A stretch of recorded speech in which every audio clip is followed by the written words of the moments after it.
ನಮಸ್ಕಾರ ವೀಕ್ಷಕರೇ, ನೀವು ನೋಡ್ತಾ ಇದ್ದೀರಾ ವಿಶ್ವವಾಣಿ ಮನೆ. ನಾಮ್ ಕೇಶವ್ ಪ್ರಸಾದ್. ವೀಕ್ಷಕರೇ, ನಾವು ಈ ಮಲ್ಟಿ ಬ್ಯಾಗರ್ ಸ್ಟಾಕ್ಸ್ನ ಸೀರೀಸ್ನ ಈ ವಿಶೇಷ ಸಂಚಿಕೆಯಲ್ಲಿ ಸುಮಾರೊಂದು 1,00,000 ರೂಪಾಯಿಯನ್ನು ಮಲ್ಟಿ ಬ್ಯಾಗರ್ ಸ್ಟಾಕ್ಸ್ ಅಂತ ಅಂದಾಜು ಮಾಡಿಕೊಂಡು ಹೇಗೆ ಇನ್ವೆಸ್ಟ್ ಮಾಡ್ಬೋದು, ಯಾವೆಲ್ಲ ಪೂರ್ವ ಸಿದ್ಧತೆಯನ್ನು ಮಾಡಬೇಕಾಗುತ್ತೆ, ಯಾವ ರೀತಿ ಇನ್ವೆಸ್ಟ್ ಮಾಡಿ ಭವಿಷ್ಯದಲ್ಲಿ ಒಂದು ಒಳ್ಳೆಯ ಒಂದು ಗಳಿಕೆಯ ಸಾಧ್ಯತೆಯನ್ನು ಮಾಡ್ಬೋದು ಅನ್ನೋದ್ರ ಬಗ್ಗೆ ಇವತ್ತಿನ ವಿಶೇಷ ಸಂಚಿಕೆಯಲ್ಲಿ ತಿಳ್ಕೊಳ್ಳೋಣ. ಇದಕ್ಕಾಗಿ ಎಕ್ಸೆಲ್ ಟ್ರೆಂಡ್ ಪಿಕ್ಕಿನ ಸ್ಥಾಪಕರಾದ ಕಾಶಿನಾಥ್ ಅವರು ನಮ್ಮ ಜೊತೆ ಇದ್ದಾರೆ. ಬನ್ನಿ ಕಾರ್ಯಕ್ರಮಕ್ಕೆ ಅವರನ್ನ ಬರಮಾಡ್ಕೊಳ್ಳೋಣ. ನಮಸ್ಕಾರ ಕಾಶಿನಾಥ್ ಸರ್. ನಮಸ್ತೆ. ಅಂದಾಗ ಈಗ ಒಂದು ಉದಾಹರಣೆ ಹೇಳಿದ್ರೆ, ನನ್ನಲ್ಲಿ 1,00,000 ರೂಪಾಯಿ ಇದೆ ಅಂತ ಇಟ್ಕೊಳ್ಳಿ. ಓಕೆ. ಸೊ ಅದನ್ನು ನಾನು ಇನ್ವೆಸ್ಟ್ ಮಾಡಬೇಕು 2025ರಲ್ಲಿ.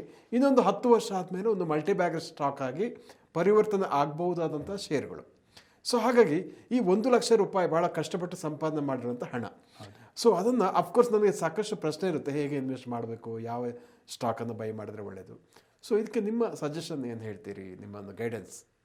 ನೋಡಿ, ನೀವು ಮಲ್ಟಿ ಬ್ಯಾಗರ್ ಸೀರೀಸ್ನ ಎಲ್ಲ ವಿಡಿಯೋಸ್ನ ನೋಡ್ತಾ ಇದ್ರೆ ನಿಮಗೆ 1,00,000 ರೂಪಾಯಿ ನಿಮ್ಮ ಹತ್ರ ಇದೆ, ಅದನ್ನು ಇನ್ವೆಸ್ಟ್ಮೆಂಟ್ ಮಾಡಬೇಕು ಅನ್ನೋಂಥ ಇದರಲ್ಲಿ ನಿಮ್ಗೆ ಏನು ಅನಿಸುತ್ತೆ? ವಿಡಿಯೋ ನೋಡಿದ ತಕ್ಷಣ 1,00,000 ರೂಪಾಯಿ ಇದೆ, ಒಂದು ಸ್ಟಾಕು ಯಾವುದೋ ನೋಡಿದೆ, ಸೂಪರ್ ಅಂತ ಅನ್ನಿಸ್ತಾ ಇದೆ, ಇರೋ 1,00,000 ಪೂರ್ತಿ ಇದಕ್ಕೆ ಇನ್ವೆಸ್ಟ್ಮೆಂಟ್ ಮಾಡಿಬಿಡ್ಲಾ ಕರೆಕ್ಟ್ ಅಂತ ನೀವೇನಾದ್ರು ಕೇಳಿದ್ರೆ, ನೋಡಿ, ಇದು ಪೂರ್ತಿ ನಿಮ್ಮ ಹತ್ರ ಇರುವಂತಹ 1,00,000 ರೂಪಾಯಿ ಒಂದೇ ಸ್ಟಾಕಲ್ಲಿ ಇನ್ವೆಸ್ಟ್ಮೆಂಟ್ ಮಾಡ್ತೀರಾ ಅಂತಂದರೆ ಅದು ದೊಡ್ಡ ತಪ್ಪು. ಯಾಕೆ ಅಂತಂದರೆ ನೆಕ್ಸ್ಟ್ 10 ವರ್ಷ ಆಗಿದ್ದಾದ್ಮೇಲೆ ಗೊತ್ತಾಗುತ್ತೆ ಈ ಸ್ಟಾಕು ಮಲ್ಟಿ ಬ್ಯಾಗರ್ ಆಯ್ತಾ ಇಲ್ವಾ ಅಂತ. ಕರೆಕ್ಟ್. ಸೊ ಹಾಗಾಗಿ ಯಾವ ಥರ ನಾವು ರಿಸ್ಕ್ನ ತೊಗೋಬೇಕು ಅಂತಂದರೆ, ಇರೋವಂತಹ 1,00,000 ರೂಪಾಯಿ ಪೂರ್ತಿ ಒಂದರಲ್ಲೇ ಇನ್ವೆಸ್ಟ್ಮೆಂಟ್ ಮಾಡೋದಕ್ಕಿಂತ ನಾವು ಈ ಥರ ಕಂಪ್ನೀಸ್ನ ಒಂದು 10 ಕಂಪ್ನಿನ ಸೆಲೆಕ್ಷನ್ ಮಾಡ್ಕೋಬೇಕು. ನೀವು ನಮ್ಮ ಸೀರೀಸ್ನ ನೋಡ್ಕೊಂಡಿದ್ದಾಗ ಗೊತ್ತಾಗುತ್ತೆ ಯಾವ ಥರ ನಾನು ಸ್ಟಾಕ್ನ ಸೆಲೆಕ್ಷನ್ ಮಾಡಬೇಕು ಅಂತ. ಸೊ 1,00,000 ರೂಪಾಯಿನ 10,000 ರೂಪಾಯಿ ಆಗಿ ಡಿವೈಡ್ ಮಾಡಿ 10 ಕಂಪ್ನಿನಲ್ಲಿ ನೀವು ಇನ್ವೆಸ್ಟ್ಮೆಂಟ್ನ ಮಾಡಬೇಕಾಗತ್ತೆ. ಮಾಡಿದಾಗ ಈಗ ಆ 10 ಕಂಪ್ನಿನಲ್ಲಿ ಅಂದರೆ ನಾವು ಡೈವರ್ಸಿಫೈ ಮಾಡ್ತಾ ಇದ್ದೀವಿ. ಅಂದರೆ ಪ್ರಾಡಕ್ಟ್ ಬೇಸ್ ಇರೋವಂತಹ ಕಂಪನಿ, ಅದರಲ್ಲಿ ಹೊಸದಾಗಿ ಬಂದಿರೋವಂತಹ ಕಂಪನಿ, ಈ ಥರ ಎಲ್ಲ ಫ್ಯಾಕ್ಟರ್ಸ್ನೂ ಕನ್ಸಿಡರ್ ಮಾಡಿ ಆ ಥರ ಒಂದೇ ಇದರಲ್ಲಿ ನಾವು ಒಂದೇ ಕಂಪ್ನಿನಲ್ಲಿ ಇನ್ವೆಸ್ಟ್ಮೆಂಟ್ ಮಾಡಿದ್ರೆ ಅದೇ ಮಲ್ಟಿ ಬ್ಯಾಗರ್ ಆಗುತ್ತಾ ಇಲ್ವಾ ಅಂತ ಹೇಳಕ್ಕೆ ಬರಲ್ಲ. ಆದರೆ 10 ಕಂಪ್ನಿನಲ್ಲಿ ಇನ್ವೆಸ್ಟ್ಮೆಂಟ್ ಮಾಡಿದಾಗ ಆ 10 ಕಂಪ್ನಿನಲ್ಲಿ ಯಾವುದಾದ್ರು 2 ಅಥವಾ 3 ಕಂಪನಿ ನಮಗೆ ಮಲ್ಟಿ ಬ್ಯಾಗರ್ ಆಯಿತು ಅಂತಂದರೆ ನಮ್ಮ ಇನ್ವೆಸ್ಟ್ಮೆಂಟು ಒಂದು ಪೊಟೆನ್ಷಿಯಲ್ ಆಗಿ ಗ್ರೋತ್ ಆಗುತ್ತೆ. ಅದು ಯಾವ ಥರ ಅನ್ನೋದನ್ನು ಒಂದು ಎಕ್ಸೆಲ್ ಮುಖಾಂತರ ನಿಮಗೆ ತೋರಿಸೋದಕ್ಕೆ ಇಷ್ಟಪಡ್ತೀನಿ. ಫ್ಯಾಂಟಾಸ್ಟಿಕ್. ನೋಡಿ, ಮೊದಲೇದಾಗಿ 1,00,000 ರೂಪಾಯಿ ನನ್ನ ಹತ್ರ ಇದೆ, ಟೋಟಲ್ 1,00,000. ABC ಕಂಪ್ನಿನಲ್ಲಿ 10,000 ರೂಪಾಯಿ ಇನ್ವೆಸ್ಟ್ಮೆಂಟ್ ಮಾಡ್ತೀನಿ. EFG ಕಂಪನಿನಲ್ಲಿ 10,000 ರೂಪಾಯಿ. ಇಲ್ಲಿ ಯಾವುದೇ ಒಂದು ಕಂಪನಿಯ ಹೆಸರನ್ನ ನಾನು ತೊಗೊಂಡಿಲ್ಲ. ಸೊ ನಾವು 10,000 ರೂಪಾಯಿ 10 ಕಂಪ್ನಿನಲ್ಲಿ ಇನ್ವೆಸ್ಟ್ಮೆಂಟ್ ಮಾಡ್ಕೊಳ್ತಾ ಬರ್ತೀವಿ. ಆದರೆ ಈ 10 ಕಂಪ್ನಿನಲ್ಲಿ ABCನೇ ನನಗೆ 10 ಟೈಮ್ ಆಗುತ್ತಾ 20 ಟೈಮ್ ಆಗುತ್ತಾ ಇವತ್ತು ಗೊತ್ತಿಲ್ಲ. ಆದರೆ ನಾನು ಇನ್ವೆಸ್ಟ್ಮೆಂಟ್ ಮಾಡಬೇಕಾದ್ರೆ ಏನು ನಾನು ಫ್ಯಾಕ್ಟರ್ಸು ಕನ್ಸಿಡರ್ ಮಾಡಬೇಕು, ಪ್ರೀವಿಯಸ್ಲಿ ಯಾವ ಥರ ಕಂಪ್ನೀಸು ನನಗೆ ಮಲ್ಟಿ ಬ್ಯಾಗರ್ ಆಗಿದೆ ಅದನ್ನೆಲ್ಲ ನೋಡಿಕೊಂಡು ನಾನು ಪ್ರತಿಯೊಂದು ಕಂಪ್ನಿನೂ ಅದೇ ಫ್ಯಾಕ್ಟರ್ಸ್ ಮೇಲೆ ಇನ್ವೆಸ್ಟ್ಮೆಂಟ್ನ ಮಾಡ್ತಾಯಿದ್ದೀನಿ. ಆದರೆ ಇಲ್ಲಿ ನಾನು ಇವತ್ತು ಇನ್ವೆಸ್ಟ್ಮೆಂಟ್ ಮಾಡಬೇಕಾದ್ರೆ ಇಲ್ಲಿ IJK ಅನ್ನೋಂತಹ ಕಂಪ್ನಿ 10 ಟೈಮ್ ಆಗುತ್ತಾ 20 ಟೈಮ್ ಆಗುತ್ತಾ 100 ಟೈಮ್ ಆಗುತ್ತಾ ಇವಾಗ ನನಗೆ ಗೊತ್ತಿಲ್ಲ. ಸೊ ನಾನು ಲೀಸ್ಟ್ ಕೇಸಸ್ಸು ಈ 10 ಕಂಪ್ನಿನಲ್ಲಿ ABC ಕಂಪ್ನಿ ಫಾರ್ ಎಕ್ಸಾಂಪಲ್ಲು 50 ಪಟ್ಟು ಆಯಿತು ಅಂತ ಇಟ್ಕೊಳ್ಳೋಣ. 50 ಪಟ್ಟು ABC ಆಯಿತು ಅಂದರೆ ಈ 10,000 ರೂಪಾಯಿ ಇರುವಂಥದ್ದು 5,00,000 ರೂಪಾಯಿ ಆಗುತ್ತೆ ನಮಗೆ. ನೆಕ್ಸ್ಟು ಇನ್ನು 9 ಕಂಪ್ನಿನಲ್ಲಿ ಯಾವುದೋ ಒಂದು ಕಂಪನಿ 2 ಟೈಮ್ ಆಯಿತು. ಸೊ ಇದು ಬಂದು ನಮಗೆ 20,000 ರೂಪಾಯಿ ಆಗುತ್ತೆ. ಇನ್ನೊಂದು ಕಂಪನಿ -2 ಟೈಮ್ಸ್ ಆಗ್ಬೋದು. ಅಂದರೆ ನಾವು 10,000 ರೂಪಾಯಿ ಇನ್ವೆಸ್ಟ್ಮೆಂಟ್ ಮಾಡಿರೋದು ಅದು 5,000 ರೂಪಾಯಿಗೆ ಬಂದುಬಿಡ್ಬೋದು, ಅಥವಾ ಅದು 8,000 ರೂಪಾಯಿಗೆ ಬರ್ಬೋದು. ಇದು ನಮಗೆ ಗೊತ್ತಿಲ್ಲ. ಸೊ ಇದನ್ನು -2 ಅಂತ ತೊಗೊಂಡಾಗ ನಮಗೆ ಇದು ಎಷ್ಟಾಗ್ಬೋದು, ಮೈನಸ್ಸಿಗೆ ಬರ್ಬೋದು. ಸೊ ನೆಕ್ಸ್ಟು ಇನ್ನೊಂದು ಯಾವುದೋ ಒಂದು ಕಂಪನಿ 10 ಪಟ್ಟು ಆಗ್ಬೋದು.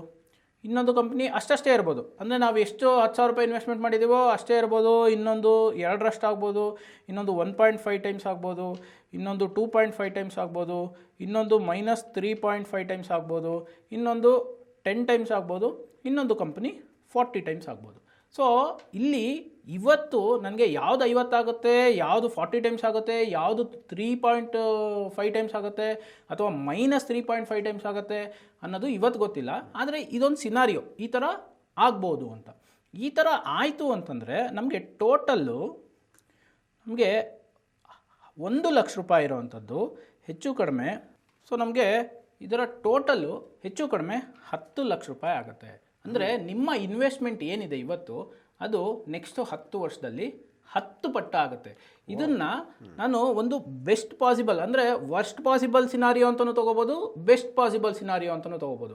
ಯಾಕೆ ಅಂತಂದರೆ ಯಾವ ಕಂಪ್ನಿ 50 ಪಟ್ಟು ಆಗುತ್ತೋ ಅದು ಅವತ್ತು ಹೇಳೋದು ಈಸಿ. ಇಲ್ಲಿ ನಾನು 1,00,000 ರೂಪಾಯಿ ಹಾಕ್ಬಿಟ್ಟಿದ್ದಿದ್ರೆ ಇವತ್ತು ನನಗೆ ಇದು 50,00,000 ರೂಪಾಯಿ ಆಗ್ಬಿಡ್ತಾ ಇತ್ತು ಅಂತ. ಆದರೆ ನಾವು ಇವತ್ತು ಒಂದು ರೈಟ್ ವೇನಲ್ಲಿ ಇನ್ವೆಸ್ಟ್ಮೆಂಟ್ನ ಮಾಡ್ತೀವಿ ಅಂತಂದಾಗ ಡೈವರ್ಸಿಫೈಯೇ ಮಾಡಬೇಕು.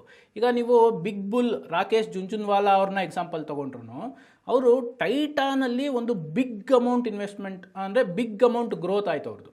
ಆದರೆ ಅವರು ಟೈಟಾನ್ ಒಂದರಲ್ಲೇ ಇನ್ವೆಸ್ಟ್ಮೆಂಟ್ ಮಾಡಿರಲಿಲ್ಲ, ಅದ್ರ ಜೊತೆ ಎಷ್ಟೋ ಸ್ಮಾಲ್ ಕಂಪ್ನೀಸಲ್ಲೂ ಇನ್ವೆಸ್ಟ್ಮೆಂಟ್ ಮಾಡಿದರು. ಆ ಕಂಪ್ನೀಸಲ್ಲಿ ಎಷ್ಟೋ ಕಂಪ್ನೀಸು ಟೈಟಾನ್ ಅಷ್ಟು ಗ್ರೋತ್ ಆಗಲಿಲ್ಲ.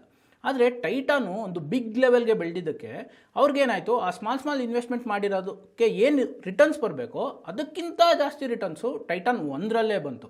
ಸೊ ಇಲ್ಲಿ ನಮಗೆ ABC ಕಂಪ್ನಿನಲ್ಲಿ 50 ಪಟ್ಟು 100 ಪಟ್ಟು ಆಗೋಯ್ತು ಅಂತಂದರೆ ನೀವು ಟೋಟಲ್ ಏನು ಇನ್ವೆಸ್ಟ್ಮೆಂಟ್ ಮಾಡಿದ್ದೀರಾ ನಿಮಗೆ ನೆಕ್ಸ್ಟ್ 10 ಇಯರ್ಸ್ಗೆ 10 ಟೈಮ್ಸ್ ಏನು ಬೇಕೋ 10 ಟೈಮ್ಸ್ ಅನ್ನೋದು ಒಂದು ಹ್ಯೂಜ್ ರಿಟರ್ನ್ ಫಾರ್ 10 ಇಯರ್ಸ್. ಯಾಕೆಂತಂದರೆ ಇವಾಗ ನಾವು FDನಲ್ಲಿ ಇನ್ವೆಸ್ಟ್ಮೆಂಟ್ ಮಾಡ್ತೀವಿ ಅಂತಂದರೆ ನಮಗೆ 7-8 ವರ್ಷಕ್ಕೆ ಡಬಲ್ ಆಗುತ್ತೆ. ಹೌದು. ಸೊ ಮ್ಯೂಚುವಲ್ ಫಂಡ್ಸ್ ಅಂತ ತೊಗೊಂಡ್ರೆ ನಮಗೇನಾಗುತ್ತೆ 15ರಿಂದ 16% ರಿಟರ್ನ್ಸು ಕನ್ಸಿಸ್ಟೆಂಟಾಗಿ ಕೊಡ್ತಾ ಇದೆ ಮಾರ್ಕೆಟ್ ಅಂತ ತೊಗೊಂಡ್ರೂ ನಮಗೆ ಒಂದು 5-6 ವರ್ಷಕ್ಕೆ ಡಬಲ್ ಆಗುವಂಥ ಚಾನ್ಸಸ್ ಇದೆ. ಸೊ ಈ ಥರ ನಾವೊಂದು ಏನು ಹೇಳ್ತೀವಿ, ಈ ಥರ ಒಂದು ನಮ್ಮದೇ ಆದಂತಹ ಯೋಚನೆಗಳನ್ನ ಸ್ಕಿಲ್ನ ತೊಗೊಂಡು ಇನ್ವೆಸ್ಟ್ಮೆಂಟ್ ಮಾಡಿದಾಗ ನಮಗೆ ಈ ಥರ ಆಗುವಂತಹ ಚಾನ್ಸಸ್ಸೂ ಇರುತ್ತೆ. ಆದರೆ ಇದು ಇದೇ ಥರ ಆಗುತ್ತೆ ಅಂತ ನಾವು ಹೇಳೋಕ್ಕೆ ಬರೋದಿಲ್ಲ. ಸೊ ನೀವು 1,00,000 ರೂಪಾಯಿ ಇನ್ವೆಸ್ಟ್ಮೆಂಟ್ನ ಈ ಥರನೂ ಮಾಡ್ಬೋದು ಅನ್ನೋದಷ್ಟೇ ನಮ್ಮ ಒಂದು ಈ ಎಪಿಸೋಡ್ನ ಒಂದು ಉದ್ದೇಶ.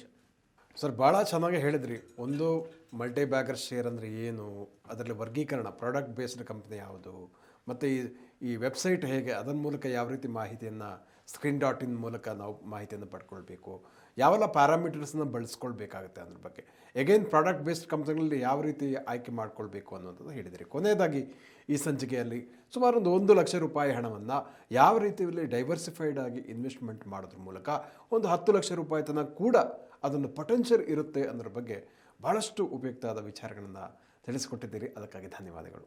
Thank you sir. ವೀಕ್ಷಕರೇ, ಮಲ್ಟಿ ಬ್ಯಾಗರ್ ಸೀರೀಸ್ನ ಈ ಎಲ್ಲ 4 ಎಪಿಸೋಡ್ಗಳನ್ನು ನೀವು ವೀಕ್ಷಿಸಿರೋ ಮೂಲಕ ಸಾಕಷ್ಟು ಉಪಯುಕ್ತವಾದ ಮಾಹಿತಿಯನ್ನು ನೀವು ಖಂಡಿತವಾಗಿಯೂ ಕೂಡ ಪಡೆದುಕೊಂಡು ಅದರ ಲಾಭವನ್ನು ಪಡಿಬೋದು ಅಂತ ನಾನು ಆಶಿಸ್ತೀನಿ. ಅದೇ ರೀತಿ ಇಂಥ ಮತ್ತಷ್ಟು ಉಪಯುಕ್ತ ವಿಡಿಯೋಗಳಿಗೆ ವಿಶ್ವವಾಣಿ ಮನಿ ಯೂಟ್ಯೂಬ್ ಚಾನಲನ್ನು ವೀಕ್ಷಿಸಿ ಮತ್ತು ಸಬ್ಸ್ಕ್ರೈಬ್ ಮಾಡಿ ಅಂತ ಕೇಳಿಕೊಳ್ತಾ ಇದ್ದೀನಿ. ವಂದನೆಗಳು.